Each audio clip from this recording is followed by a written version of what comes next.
عید الاضحیٰ کا چاند دیکھنے کے لیے مرکزی رویت ہلال کمیٹی کا اجلاس۔ ذی الحج کا چاند دیکھنے کے لیے مرکزی رویت ہلال کمیٹی کا اجلاس چیئرمین مولانا عبدالخبیر آزاد کی زیر صدارت ہو رہا ہے۔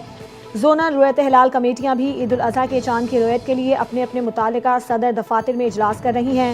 اسپاکو کے مطابق یکم ذی الحج 29 مئی کو متوقع ملک بھر میں عید الاضحیٰ 7 جون کو ہونے کا امکان۔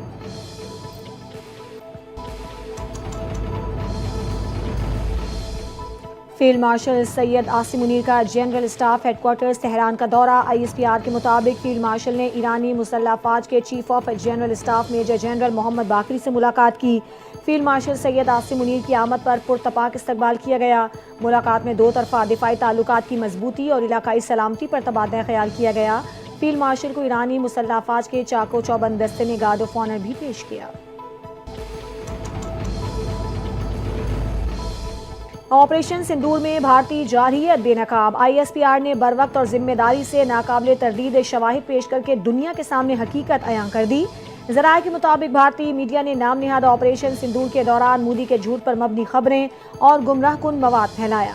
گودی میڈیا نے علاقائی استحکام کو نقصان پہنچا کر عالمی سطح پر اپنی ساکھ کو مزید کمزور کر دیا۔ بھارتی چینلز نے جھوٹا دعویٰ کرتے ہوئے پاکستان کے F-16 اور 2 F-17 طیارے مار گرائے اور پاکستانی پائلٹ کو بھی گرفتار کیا۔ یہ سرخیاں پرائم ٹائم میں چلیں اور اسٹوڈیوز میں موضوع بحث بنی رہیں۔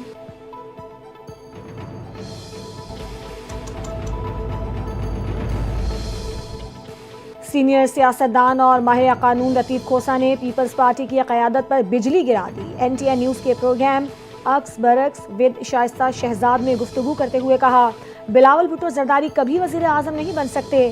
نواز شریف کی موجودگی میں بلاول بھٹو کو وزارت عظمیٰ کا خواب اب چھوڑ دینا چاہیے۔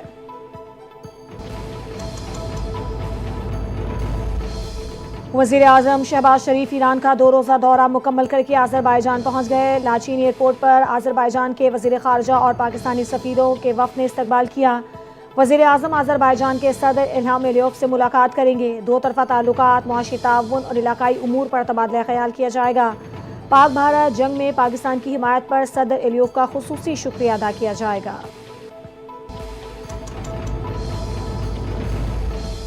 بلاول بھٹو کی قیادت میں پاکستانی سفارتی ٹیم اہم مشن کے لیے تیار۔ بلاول بھٹو کی سربراہی میں پاکستانی وفد 2 جون کو امریکہ جائے گا۔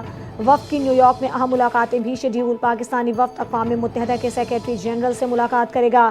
ٹرمپ انتظامیہ کے اعلیٰ عہدیداروں سے بھی ملاقات طے۔ پاکستانی سفارتی وفد امریکی حکام کو بھارتی جھوٹے بیانیے اور کشمیر میں جاری بھارتی بربریت سے آگاہ کرے گا۔ سلامتی کونسل کے ارکان کو بھی بھارتی جھوٹ سے آگاہ کیا جائے گا۔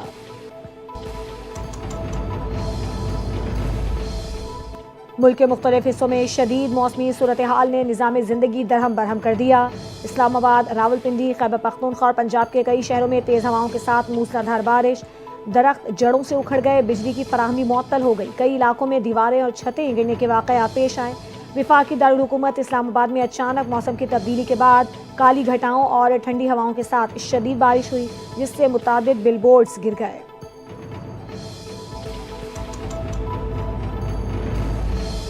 کراچی شاہین کمپلیکس کے قریب تاجروں کا کہ الیکٹرک کے خلاف شدید احتجاج۔ مظاہرین نے IH چندریگا روڈ اور پریس کلب کی جانب آنے والی سڑک کو بند کر دیا، جس کے باعث شہر کی اہم شاہراہوں پر گاڑیوں کی طویل قطاریں لگ گئیں۔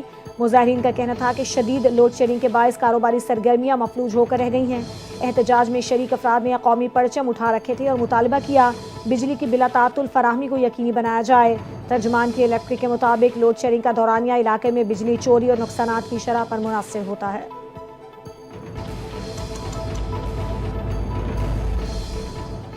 اسلامی نظریاتی کونسل نے 18 سال سے کم عمر شادی کی ممانعت کا قومی اسمبلی اور سینٹ سے منظور کردہ بل مسترد کر دیا۔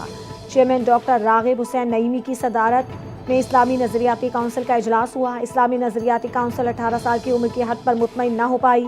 ذرائع کے مطابق کونسل معاشرتی اور سماجی برائیوں کے خاتمے کی سوچ پر متفق ہے۔ اجلاس کے شرکاء کا کہنا تھا کہ نکاح سے متعلق سماجی، معاشرتی اور شرعی نقطہ نگاہ کا جائزہ لیا جانا انتہائی اہم ہے۔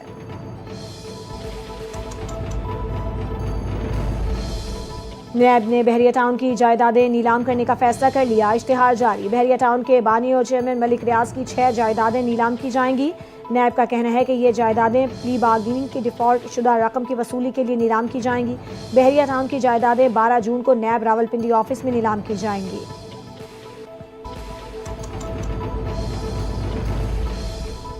پنجاب حکومت نے آئندہ بجٹ میں ریسکیو 1112 کے لیے نئی گاڑیاں خریدنے کا فیصلہ کر لیا۔ پنجاب اسمبلی کے اجلاس میں اظہار خیال کرتے ہوئے وزیر اطلاعات پنجاب عظمہ بخاری نے کہا کہ وزیر اعلیٰ کی پہلی ترجیح ہے کہ ریسکیو 1112 کے ذریعے عوام کی خدمت کی جائے۔ ایئر ایمبولینس 1112 پر بات ہوتی رہی، لیکن 6 ماہ میں مریم نواز نے ریسکیو کو بہتر کیا۔ انہوں نے کہا کہ ساری گاڑیاں خراب نہیں، کچھ گاڑیوں کی مرمت ہو رہی ہے اور کچھ نئی گاڑیاں آئندہ بجٹ میں لائیں گے۔ موٹر وے پر نئے پوائنٹ پر ٹراما سینٹرز بنائے جائیں گے۔ ٹراما سینٹر سے ریسکیو کی گاڑیاں لوگوں کو اسپتالوں تک لے جایا جائے گا۔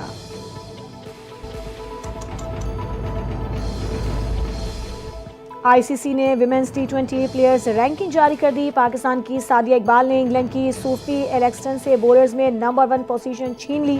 آئی سی سی کی جانب سے جاری T20 پلیئرز رینکنگ کے مطابق پاکستان کی سعدیہ اقبال نے ایک درجہ بہتری کے بعد پہلی پوزیشن پر قبضہ جما لیا۔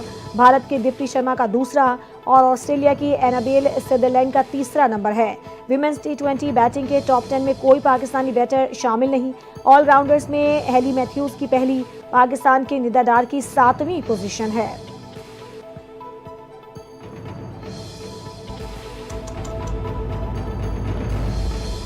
پاکستان کی سہرش علی نے squash on fire junior goal U S A tournament جیت لیا۔ سہرش علی نے انڈر 15 کے فائنل میں ماہنور کو شکست دے کر ٹائٹل اپنے نام کر لیا۔ مجموعی طور پر سہرش علی کا یہ 7واں انٹرنیشنل گولڈ میڈل ہے۔